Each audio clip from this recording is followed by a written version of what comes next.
South ఇండియాలోనే biggest sorry store మన Varahi silks మన విజయవాడ ఎంజీ రోడ్ లో ప్రారంభం. నమస్కారం చంద్రబాబు నాయుడు గారు, లోకేష్ గారు, పవన్ కళ్యాణ్ గారు. కానీ మేము కరోనాలో చాలా పని చేసినాం సార్. మేము 20 ఏళ్ళ నుంచి పని చేస్తున్నాం ఇక్కడ. కానీ ఇప్పుడు కొత్తగా వచ్చిన పద్మ ఏజెన్సీ వాళ్ళు మమ్మల్ని గుర్తించుకోకుండా 50 ఏళ్ళకే తొలగిస్తామంటున్నారు.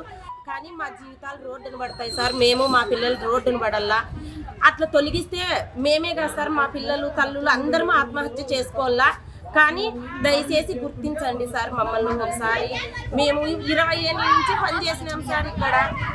కానీ మమ్మల్ని ఎవరే కానీ మమ్మల్ని గుర్తించలేదు. ప్రతి ఒక్కరూ 50 ఏళ్ళు 48 ఏళ్ళు అని బయటికి ఇవ్వమంటున్నారు. కానీ కరోనాలో గుర్తు రాలేదా సార్? మేము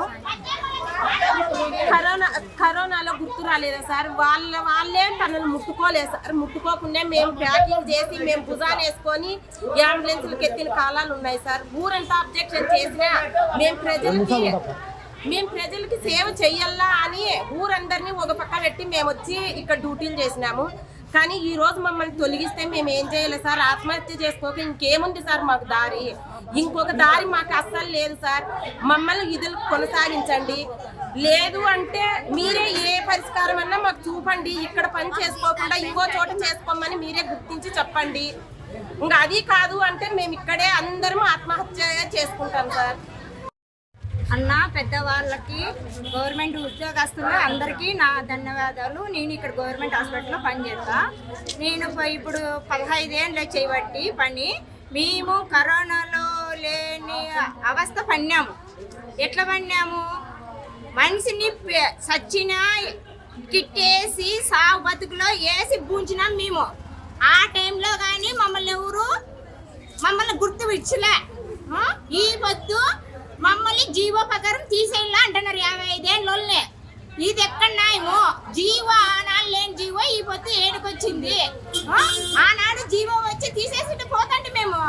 మాకు ఆనాడే లేని పొద్దు ఈ పొద్దు ఏడుకొస్తుంది ఈ జీవోను. మీరేం చేస్తున్నారు? ఎమ్మెల్యేలు, ఎంపీలు, కలెక్టర్ అందరూ ఏం చేస్తున్నారు ఈడ?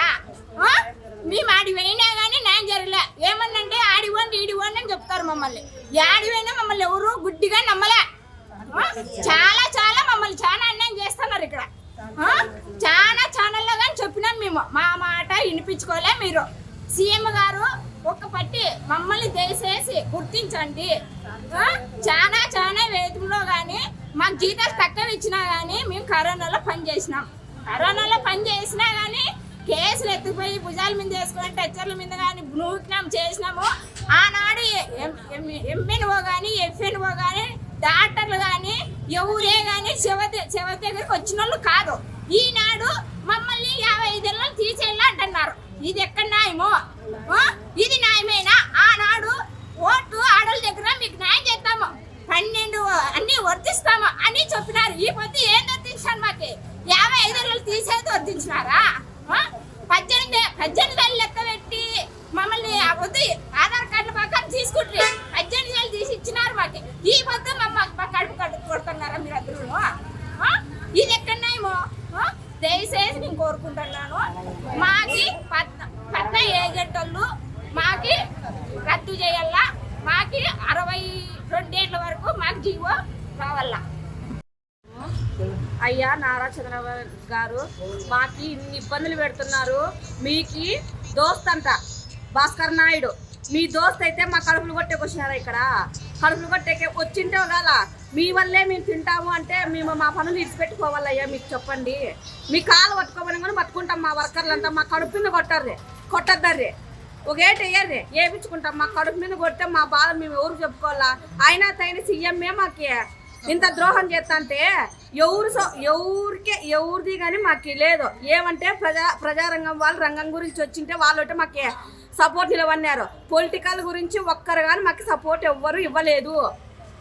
ఈ రంగాల వాళ్ళు మాకు సపోర్ట్ ఇస్తున్నారు. వాళ్ళ వల్ల మేము బయట పడమో అదొక టెన్షన్. మా వాళ్ళు పైనుంచి కింద పైకెక్కి కింది పడాలనే ఆలోచన చనిపోతామంటున్నారు. మేము వాళ్ళకి ధైర్యం చెప్పినా కానీ వాళ్ళు వినటం లేదయ్యా. చంద్రబాబు నాయుడు గారు మా కడుపు కోత కొంచెం వినండి. ఇప్పటికైనా కానీ మారి మీ దోస్త్ భాస్కర్ నాయుడు గారికి మా వల్ల ఏమి ఇబ్బంది లేకోకుండా మాకు చేయండి. భాస్కర్ నాయుడు గురించి మాకు పెట్టండి. భాస్కర్ నాయుడు వద్దు మాకు. సీఎం సార్ గారికి నా నమస్కారము, ఎమ్మెల్యే సార్ గారికి నమస్కారము, నారా లోకేష్ గారికి నా నమస్కారము. అయ్యా ఎప్పుడు లేని జీవోను ఇప్పుడు గుర్తించినారు. కానీ కరోనాలో మనం ఎన్నిసార్లు పనిచేసినా కూడా మా నుంచి ఎవరు గుర్తించే వాళ్ళు లేరు కదా అయ్యా సీఎం సార్. మా నుంచి ఎవరు గుర్తించి కరోనాలో సాగు బతుకుల్లో కానీ పనిచేసినా కానీ మా నుంచి ఎవరే కానీ గుర్తించే వాళ్ళు లేరయ్యా CM sir, Nara Lokesh sir. అయ్యా మీరే మాకు న్యాయం చేయవలసిందిగా కోరుతున్నామని. 50 ఏళ్ళు శ్రమంతా ఈడే పోగొట్టుకొని బయటికి పోయి పని చేసుకోలేము కదా. ఏరే పనికి పోవాలన్నా కూడా మమ్మల్ని ఎవరు పిలుచుకోవడం లేదు కదా. అయినా మేము చాలా జీతంతోనే పని చేసినాం కదా. మమ్మల్ని ఎందుకయ్యా ఇంత కష్టపడి శ్రమపడి చేస్తున్నావు? పద్మావతి ఏజెన్సీని బ్లాక్ లిస్ట్లో పెట్టవలసిందిగా నేను కోరుతున్నానని నాకు ఇచ్చినందుకు ఇది